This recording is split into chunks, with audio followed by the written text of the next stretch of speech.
Welcome back to Silent Husband Club. We know it's been a while, and we truly appreciate your patience.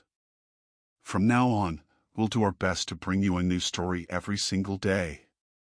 He planned his own birthday celebration, never suspecting it would become the stage of his public destruction. I was that man. A husband who thought he had built a life, only to discover that love, loyalty, and even family were nothing but a carefully prepared trap. Before we dive in, please subscribe, hit the like button, and share your thoughts in the comments. It helps this channel grow and ensures you never miss the next story. I remember running my fingertip across the embossed golden letters of the invitation, my own invitation, for my 40th birthday. I had designed it myself, with the precision of an architect, though inside, I felt hollow. 5 years of marriage to Victoria Langford, and yet I still felt like a trespasser in her world of aristocratic manners, unspoken rules, and frozen smiles. I had grown up in a working-class household in Boston. My father was a builder, and I spent my teenage years hauling bricks on his sites while studying architecture at night. Eventually, I founded a small but respected firm focused on sustainable urban development. It was there that Victoria first noticed me during a project where I was transforming an abandoned mill into high-end apartments. She at once claimed she was drawn to my authenticity, to the rawness of a man who didn't belong in her polished circle. Her family, the Langfords, controlled a real estate empire spanning 3 generations. From the very beginning, they treated me with veiled mockery, as though I were a passing amusement for their daughter. Charming outsider, her father Richard once said before a crowd of guests, while I stood at his side, smiling silently, swallowing the insult. "Darling, are you still fussing over those invitations?" Victoria's voice sliced through my thoughts. She entered the dining room with her usual poise, tall and striking at 34, her copper-red hair glowing in the evening light. Her green eyes could turn from tender to ice-cold in an instant. "I just want everything to be perfect for the big 4-0, I replied, sliding the card back into its envelope. Large celebrations were never my thing, but Victoria had insisted on a formal dinner at the Langford estate. "My father called again," she said casually, glancing at the diamond-studded watch he had gifted her. "He wants another look at your waterfront project. Says your designs are too idealistic." I felt my jaw tighten. Richard Langford, patriarch, domineering, arrogant, had sabotaged every project I had touched, twisting my vision of green, affordable housing into yet another soulless luxury monument. "I've already compromised enough," I said through clenched teeth. The whole point was to create livable, sustainable spaces, not playgrounds for investors.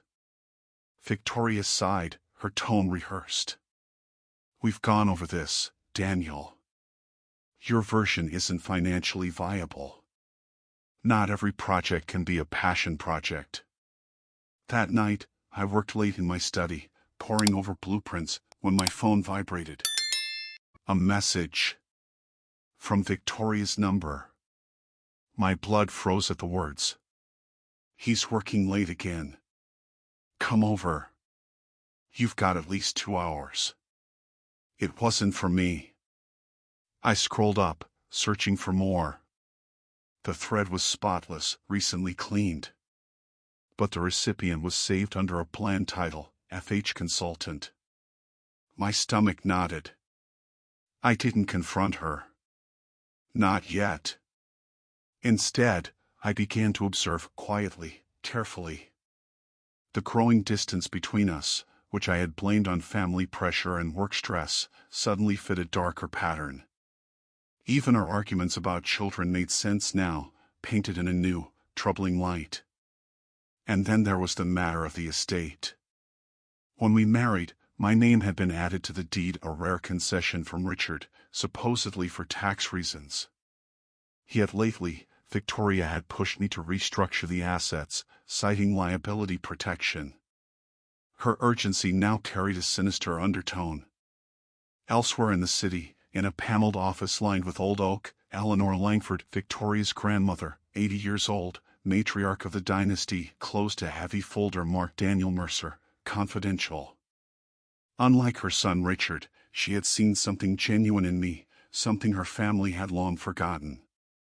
"Mrs. Langford, your 4 o'clock is here," her assistant said. "Send him in, Helen," Eleanor murmured, sliding the folder into a drawer. She looked at the photographs on her desk and whispered almost to herself, "It's time for a few things to change." 2 weeks before my 40th birthday, I sat in a cafe across from Marcus Doyle, a private investigator recommended by my oldest friend, Samuel Blake. The windows were fogged with steam, but I felt nothing but cold. Marcus pushed a brown envelope toward me, his tone steady. "You were right to be suspicious. Your wife has been seeing Adrian Langford for nearly 8 months. Adrian. Her cousin."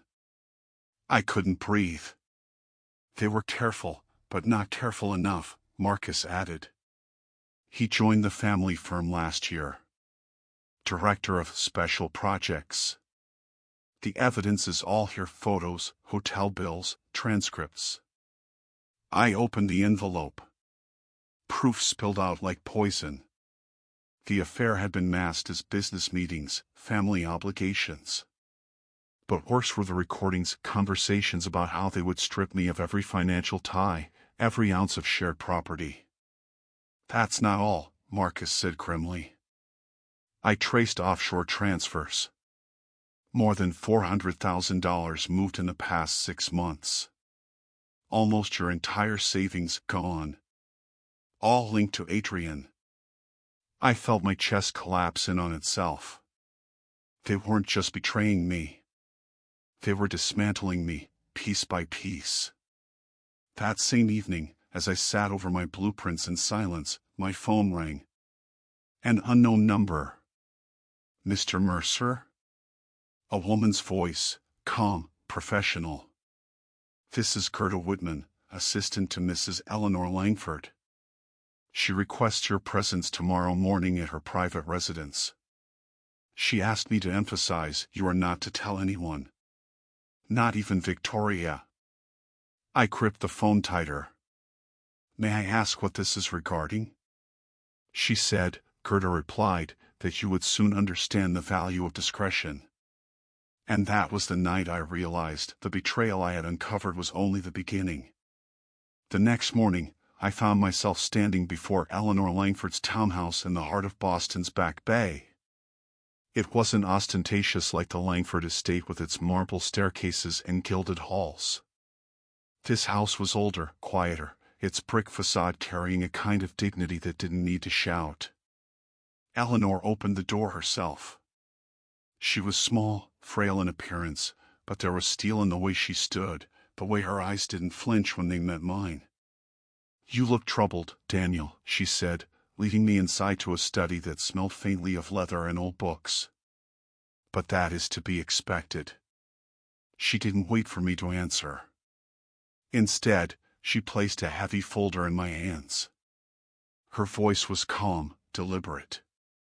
"I've spent my life judging people, not balance sheets. My son only sees pedigrees and numbers. I see character. And I see you." I opened the folder. My breath caught as I scanned the pages. Debt upon debt, fraudulent accounting, massive loans barely held together by the family name. The empire that had mocked me for years was little more than a facade of wealth, one bad month away from total collapse. Adrian's so-called innovative restructuring had accelerated the ruin. "Does Victoria know?"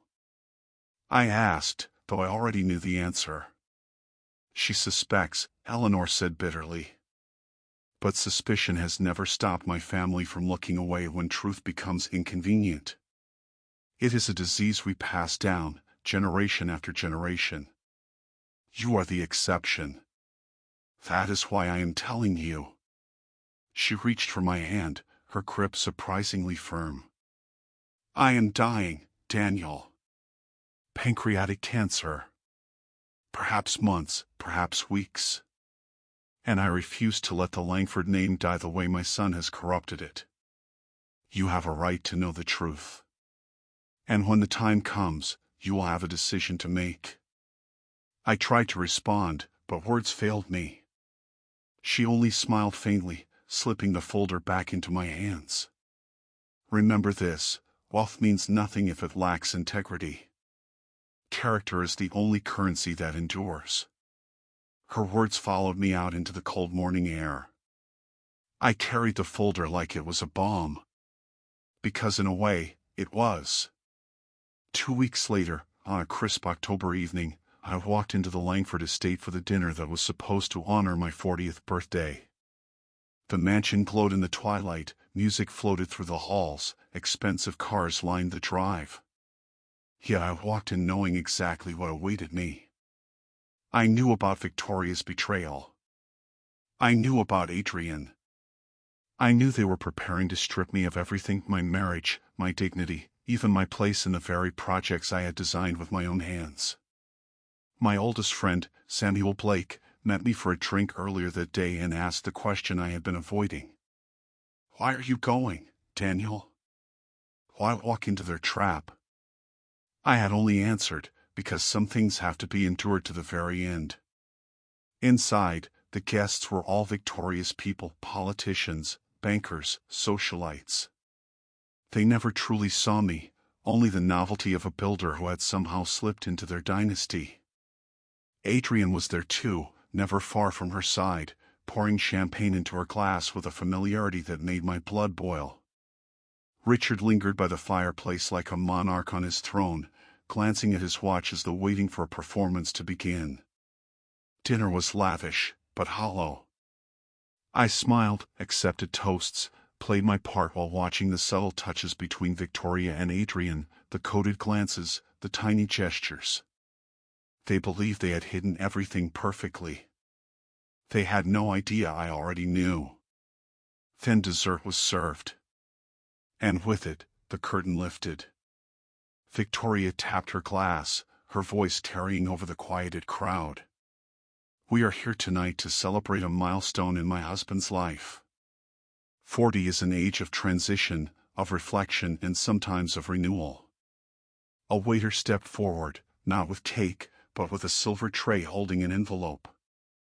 I felt the weight of the room settle on me as she smiled, cold and rehearsed. I thought long about the perfect gift. And I believe I found it. I took the envelope. I knew what it contained even before I tore it open. Divorce papers. Ironclad. Drafted by the family lawyers. But there was more: clauses stripping me of every financial claim, every stake in the projects I had designed. They were taking it all, right there in front of an applauding audience. Laughter rippled through the room, laced with cruelty. Victoria stepped to Adrian's side, his hand wrapping around her waist. "Surprise, darling," she said sweetly, her voice dripping with contempt. "I've found someone worthy of my name, someone who understands what it means to be a Langford." Richard joined them with champagne flutes, his mask gone now. The construction worker who fancied himself an architect has played long enough in our world. "You'll die as you were born, poor and alone." Glasses clinked, laughter spread, but no one spoke for me. Not one. And I said nothing. I pulled a pen from my pocket, a gift from Eleanor years ago. I signed. I placed the papers neatly back on the tray. And without a word, I nodded to the room, turned, and walked out. Outside, as I crossed the gravel toward my car, a driver stepped forward and handed me a folded note. "Tomorrow, 9 a.m. Your office. Urgent." Samuel was waiting in his car. "Was it as bad as you thought?" he asked quietly. "Worse," I said, my voice steady. "But sometimes you have to lose everything before you can begin again." At 9 o'clock sharp the next morning, I walked into Eleanor Langford's townhouse. The air inside was heavy, the curtains drawn against the pale autumn light. A group of men and women in dark suits were waiting for me around a long oak table, her attorney, an accountant, a trustee, and a financial auditor. Their faces were solemn. I felt a shift before anyone spoke. Then the attorney cleared his throat and said the words that froze the room. "Mr. Mercer, I regret to inform you that Mrs. Eleanor Langford passed away peacefully last night." For a moment, I couldn't move. Though my relationship with her had been brief, it had been real. She had looked at me and seen something my own wife had never bothered to see. Respect. Belief. Integrity. Now she was gone. But in the silence that followed, her attorney slid a sealed envelope across the table, my name written in Eleanor's elegant handwriting. My hands trembled as I broke the seal, but I didn't have time to read before he began explaining. Eleanor had made me the principal heir of her private estate, independent from the Langford empire. The numbers staggered me: $420 million in diversified assets, international investments, properties across the country, corporate shares, priceless art collections. All of it placed in my hands with one clear directive: I was to act as executor of her true legacy. I opened her letter and read her words, every line cutting deeper than the last. "Daniel, by now you know two truths: your marriage was a lie, and I saw in you what my family has lost: integrity. They sought to ruin you after exploiting your vision. I give you my estate not out of spite, but out of trust. Do with it what you believe is right. Destroy what they cherish most or build something better. I trust you will do both." There was a final note, sharp with irony. "The estate where you received your birthday gift is mine. I sold it to Richard 3 years ago when he needed cash. He's been paying me rent ever since. Perhaps that knowledge will bring you a smile." For the first time in weeks, I almost did smile. The following hours were a storm. Eleanor had prepared everything: tax protections, legal shields, strategic acquisitions that had been placed like pieces on a chessboard. Properties positioned against Langford developments, shares in rival firms, contracts ready to pivot in my favor. She had been planning this for years, waiting for the right moment. And she had chosen me as her final move. That night, I didn't go home. I checked into a hotel downtown, a modern suite that became my war room. Lawyers, advisors, financial strategists filled the room as the news spread like wildfire. By evening, the city's business networks were buzzing. Daniel Mercer, the outsider, the man they had mocked, was now one of the wealthiest and most powerful players in Boston. My phone lit up with messages, dozens from Victoria herself. 17 missed calls. I ignored them all. Samuel poured me a glass of scotch and slid it across the table. "You're the talk of the city now." "Good," I said quietly, studying the blueprints of Harbor Point, the waterfront project that had sparked so much conflict. "Because now the real work begins." In the 2 weeks that followed, I vanished from public life. The press speculated endlessly about the inheritance. The Langford family reeled in silence, their statements fractured, desperate, grasping for dignity. Meanwhile, I worked day and night from that hotel suite. I hired forensic accountants, pulled financial records, analyzed debts, traced every lie Richard and Adrian had buried beneath their empire. What emerged was devastating. The Langford Group was collapsing under the weight of corruption, falsified bookings, inflated occupancy reports, embezzled funds, for major projects teetering on the edge of insolvency. The truth was simple: the dynasty that had humiliated me for years was already dying. All I had to do was let it fall. The weeks that followed felt like a chess game played on a board the size of the city. I rarely left the hotel suite that had become my command center, and when I did, it was only to meet with contractors, bankers, or advisors who were ready to shift allegiances the moment they realized the Langford's empire was a crumbling illusion. Rachel Stern, the forensic accountant I had brought on, delivered the fatal diagnosis one evening, her voice calm, almost clinical. The Langford Group is more insolvent than we first believed. They've been faking occupancy rates, hiding losses, fabricating balance sheets. Four of their flagship developments are one bad quarter away from default. She spread the documents across the table, red ink bleeding through the numbers like wounds. I studied the map of Boston we had pinned to the wall. Green pins marked Langford projects. Blue pins remind Eleanor's legacy, now under my control. Red pins marked weaknesses, pressure points, the places where a single tug would bring whole towers crashing down. What's the next trigger? I asked. Rachel pointed to a cluster of pins near the waterfront. The Westridge financing package. $50 million due next month. They don't have it. If their lenders pull out, the dominoes fall. That was why I made my move. Not with lawsuits, not with public grandstanding. Quietly, methodically, I approached the contractors and builders the Langfords depended on. I offered them fairer contracts, faster payments, respect for their work, things Richard Langford had never bothered with. Slowly, piece by piece, I pulled their foundation out from under them, not with fire, but with gravity. The empire collapsed under its own weight. It wasn't long before Victoria tried to reach me. At first, her messages were cold, formal. Then pleading. Then desperate. I ignored them all. But one day, outside the City Planning Commission, she cornered me as I left a meeting. Her face was pale, her eyes frantic, the perfect mask she had always worn now cracking. "What do you want, Daniel?" she demanded, her voice trembling with something between fear and fury. I looked at her, calm, steady. "Business," I said.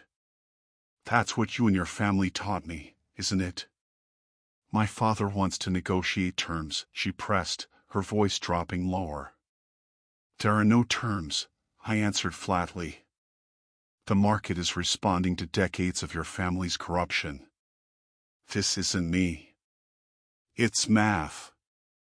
I glanced at my watch, the very one Richard had once given me with mock generosity. "Besides, you should focus on your own affairs. The transfers to Geneva, the falsified loan applications with your signature, the missing investor funds, all documented." Her face drained of color. "How do you know?" "Eleanor kept meticulous records," I said softly, and then I left her standing in the marble lobby, trembling, finally stripped of the power she had always assumed was hers. 2 days later, Richard himself called me.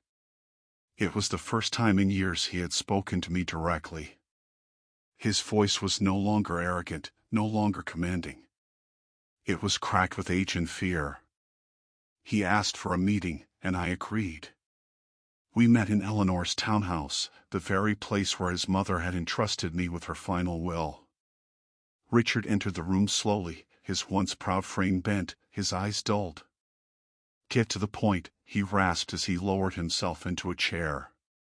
"You've made your statement. What do you want to stop this?" I leaned forward, my voice low but unwavering.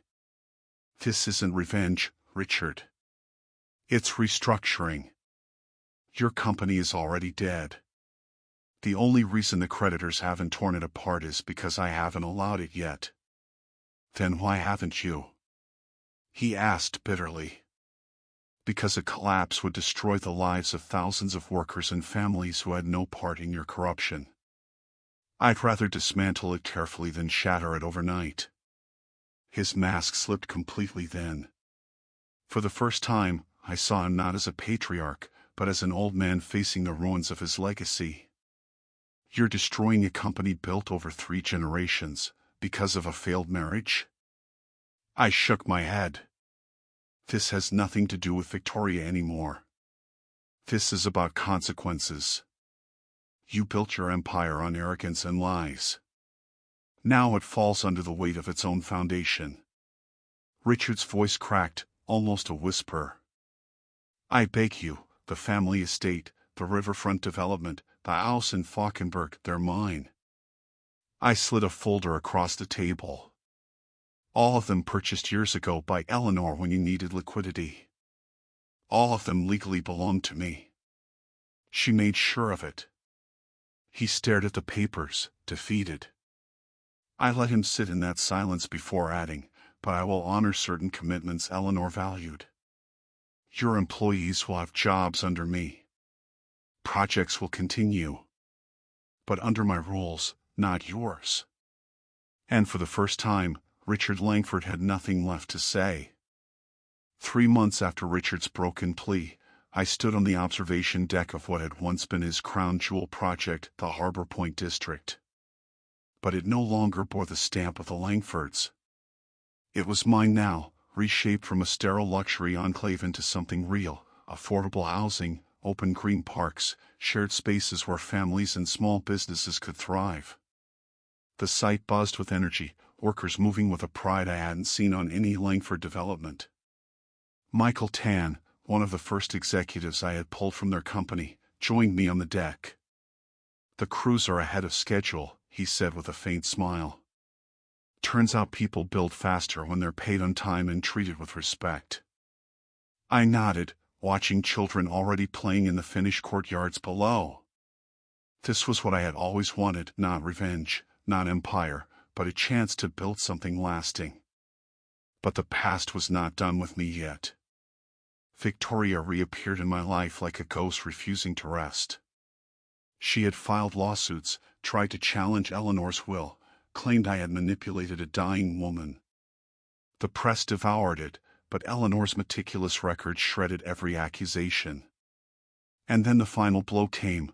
Private messages leaked between Victoria and Adrian, laying bare their financial manipulations and their affair in grotesque detail. The city that once fawned over the Langfords now whispered their disgrace. Adrian fled to Europe, only to be arrested on charges of securities fraud. His name was splashed across every paper, a scandal that dragged Victoria down with him. Still, she tried one last time. One winter morning, my security team called me to say she was waiting outside my office. I almost told them to turn her away, but something made me pause. When I finally stepped into the lobby, I barely recognized her. She was swollen with pregnancy, her face gaunt, her eyes hollow. She claimed the child was mine. Her voice cracked, trembling with exhaustion, fear, and something that might have been sincerity. Against my better judgment, I let her inside. We sat across from one another in silence. She pleaded for my help, said Adrian had abandoned her, that she had nowhere left to go, no family, no allies, no home. I listened, but I kept my voice level, my questions measured. I agreed to a test, though in my heart I already knew the truth. 3 days later, the results came back, negative. The child was Adrian's. Another lie stacked on top of a mountain of them. When I confronted her, the facade broke completely. She sobbed, admitting Adrian had disappeared, leaving her ruined and desperate. All her grandeur was gone, replaced by the raw, pitiful reality of someone who had played too many games and lost them all. For a moment, I almost felt pity. Almost. I offered her a small apartment in one of my developments, a stipend, and help finding work, but only on the condition that she sign away every claim and confess to her role in the fraud. Her hands shook as she signed the papers. Before she left, she looked at me with red-rimmed eyes. "You really did love me once, didn't you?" she whispered. I held her gaze, but my answer was steady. "I loved who I thought you were. But that person never existed." Months later, the Harbor Point District opened to the public. The city officials gave their speeches, the press clicked their cameras, but for me it was a quieter moment. I stood at the entrance, looking at the bronze plaque that bore Eleanor Langford's name, honoring her not as the matriarch of a corrupt dynasty but as the woman who had chosen to believe in me when no one else did. Around me, families wandered through tree-lined walkways, children chased one another across playgrounds, local artists set up their galleries in converted warehouses. What had once been envisioned as a sterile monument for the rich had been transformed into a living, breathing community. That was the victory I wanted, not the ruin of the Langfords, but the creation of something they never had the imagination to build. Yet the echoes of the past were never far. Richard Langford faded from public view, forced into a quiet resignation that left him a ghost of his former self. Adrian awaited trial in Europe, the headlines of his fraud painting him as a pariah. And Victoria, stripped of the Langford name and fortune, disappeared into the anonymity she had always feared most. Her face no longer appeared in magazines, her voice no longer filled with scorn. She was simply gone, a shadow that had once cast darkness over my life. One evening, Samuel Blake raised a glass of whiskey beside me as we looked out over the city from my office. "To Daniel Mercer," he said, his voice warm, steady. "The man who turned betrayal into a foundation for something greater." I clinked my glass against his, but my mind drifted. I thought back to that night of my 40th birthday, standing humiliated before a room of sneering guests. Back then, it had felt like the end. But in truth, it had been the beginning. From the ashes of deceit had come clarity. From the wreckage of a marriage had come freedom. I had learned that sometimes, the greatest gifts are wrapped in ruin, and the only way to build something real is to first lose everything false. As the city lights spread out before me, I finally understood Eleanor's last words. Wealth was never the measure of a man. Character was. And though they had tried to strip me of everything, they had only revealed what could never be taken. My foundation was unshakable now, built not on lies, but on truth. And on that, I would keep building for the future, not the past. Thank you for watching. If this story touched you, shocked you, or simply made you think, don't keep it to yourself. Leave a comment, your thoughts, your story, your truth. Subscribe for more raw, real, and unforgettable confessions. And if this story made you feel seen, share it. Someone else might need to hear it too. You're not alone here. This channel is a safe space for those who've been betrayed, broken, and rebuilt.